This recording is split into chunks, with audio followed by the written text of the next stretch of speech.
October 28th, the Feast of St. Simon and Jude, Apostles.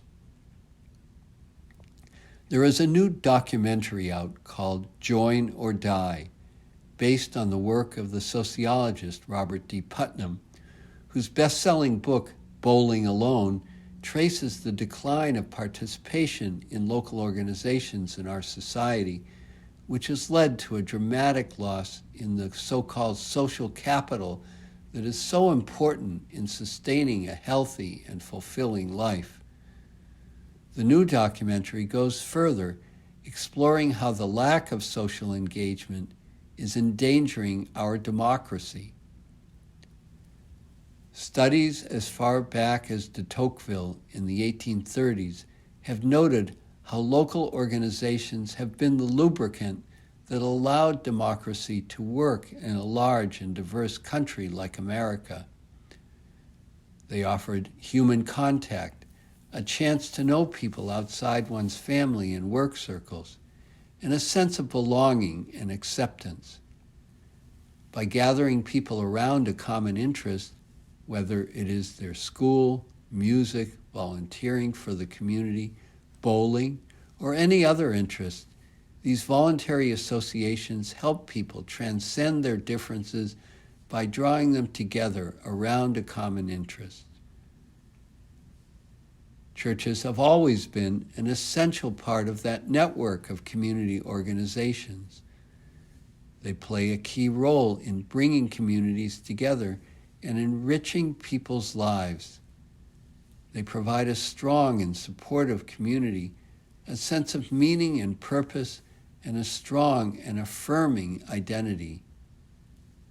Sharing a common faith brings people together, lifts them out of their daily grind, provides moral guidance, and calls them to service within and beyond the church. Churches have been especially important in marginalized communities, including the Black churches for African Americans, and those serving a wide variety of immigrant groups from Europe, Latin America, and many parts of Asia and Africa. These churches help their members maintain their cultural identity and give them a sense of self-worth that is often denied by the majority culture. They often provide services that fill the gaps left by public institutions, including education, healthcare, financial support, shelter, and food. Today's first reading from the letter to the Ephesians celebrates the social as well as the divine function of the church. The church is at the same time a, quote, temple sacred in the Lord, and a powerful structure that changes people from being, quote, strangers and sojourners to being, quote, fellow citizens with the holy ones and members of the household of God.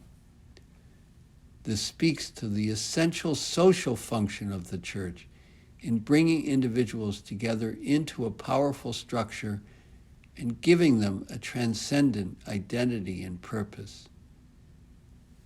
The gospel has a similar theme.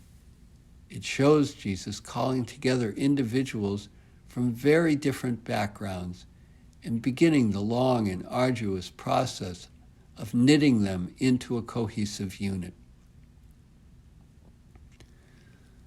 Like any voluntary association, the churches require a commitment on the part of their members in order to fulfill their essential role in society.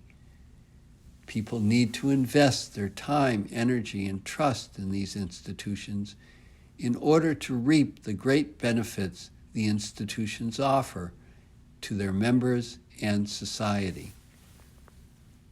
The great tragedy of disassociation from local organizations that Putnam and many other leaders lament has hit the churches as well. This is one of the causes of the increased sense of loneliness, isolation, and division we see in many segments of society, including young people, the elderly, even workers. For example, I've heard a number of teachers complain about how their colleagues now just show up to teach their classes, then go home.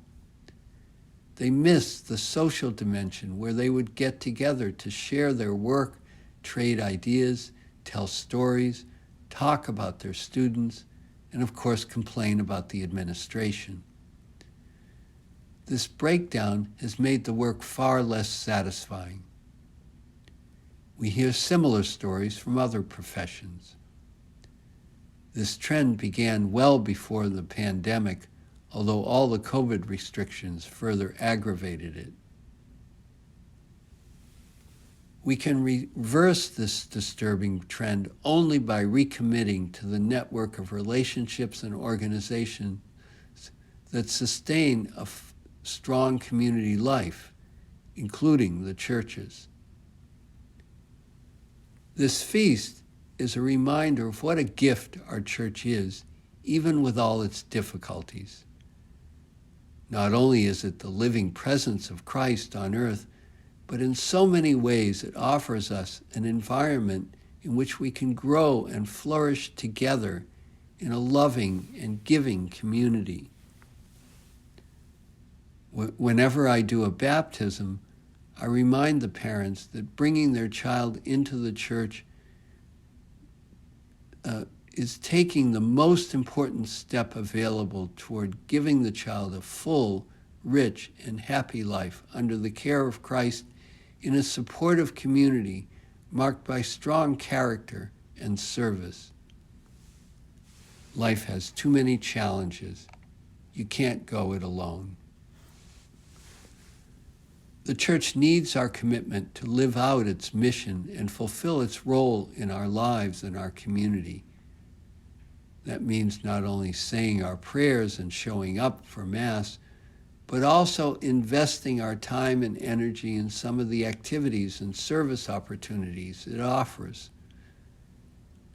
For that, we have as models apostles like Simon and Jude, who called, chosen, and inspired by Christ, became so committed to the faith and the life of the church that they gave their lives in its defense.